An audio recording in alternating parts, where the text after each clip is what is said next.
back again. And today, mag-continue na ta sa ato ang naputol nga mga voice-over nga mga ganap sa atong kinabuhi. Kaya nga naman, na-busy yung person good for the past few weeks or months na because there are a lot of things that I need to finish.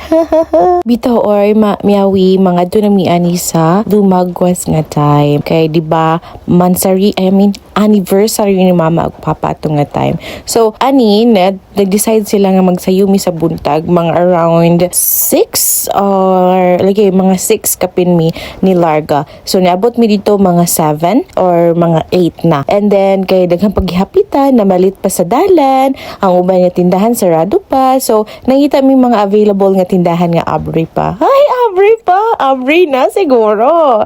So, nindot kaayo ang view padulong dito sa Pangantukan, dito sa Lumagwas. Like, makaingon ka, I love this life. Hi! Charias, dito na no. Pag-abot na mo dito is like, lami kayong hangin, gabiyahe mi. Magud mi nag-convoy? Convoy ba tawag, ana?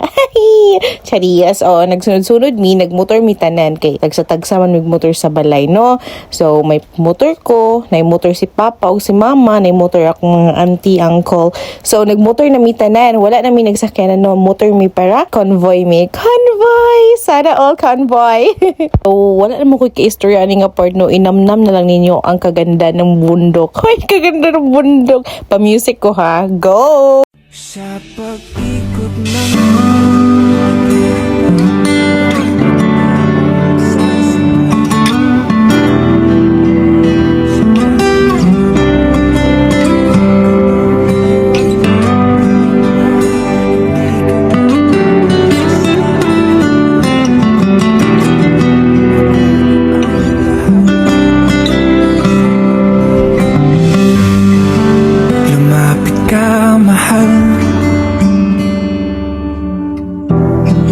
isiping ikaw ay iiwanan.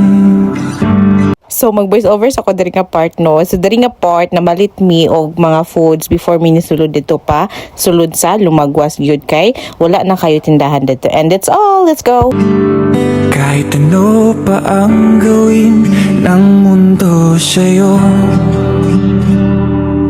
andito lang ako.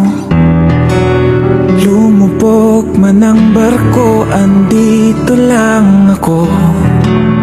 Kung magunaw ang mundo ay tatabi sa'yo. Grabe naman ang biyahe ng buhay ni Wilbert Roser.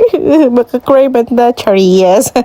So, naanami diri mo na ni siya, no? Naanami diri sa gate. So, kinanglan pa mi mag-pay ani. But during that time, daghan kaayo nga ligo. So, nagpila mi diha and then nabot nga nami sa kanang race band. Race band! O kana, muna siya. Tapos, nagulat pa gid mi dira kay daghan gid kaayo. Murag, sila isa ka trucking. So, nagulat gid mi nga makasulod mi dira, no? So, pagsulod na mo, wow! As in, actually, kapila na gid mi nabalik aning Lumagwas, pero I don't know why, pero gabalik-balik gid mi diri nga liguanan. Kay aside sa presko siya, limpyo mo gud ang tubig, bugnaw, tapos kanang naa kay proper nga malingkuran dira, and then lapad ang ilang area ba, bisag daghag tawo, murag dili kay siya totally nga kanang crowded bitaw nga halos di ka kaginhawa. Like, ingana, naka-experience ba mo ingana? Okay, ako murag naka-experience ko ingana. Kanang liguanan nga nindot siya, pero gamay siya, tapos kanang if daghag tawo murag dili ka kaginhawa bitaw, like murag dili nakaka-swim, dili nakaka-think og maayo. But here mo gud sa Lumagwas is kanang daghan kay kag matink,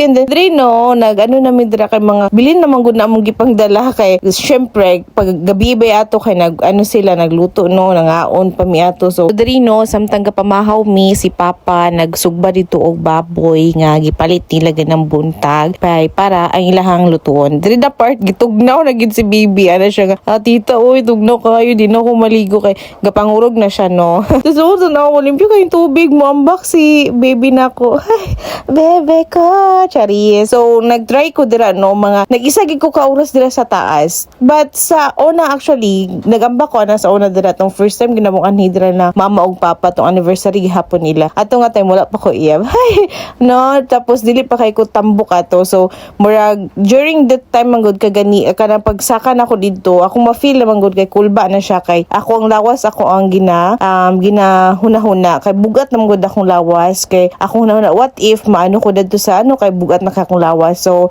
agenda na to next month nga na ta diet na ta, especially nga mag OGT na ta padulong para iwas na ta sa kanang high blood magapon ko. And then mo rin nga part noon. So na-enjoy na mo ang day and manguli na may. That's all for today and bye-bye! Meow!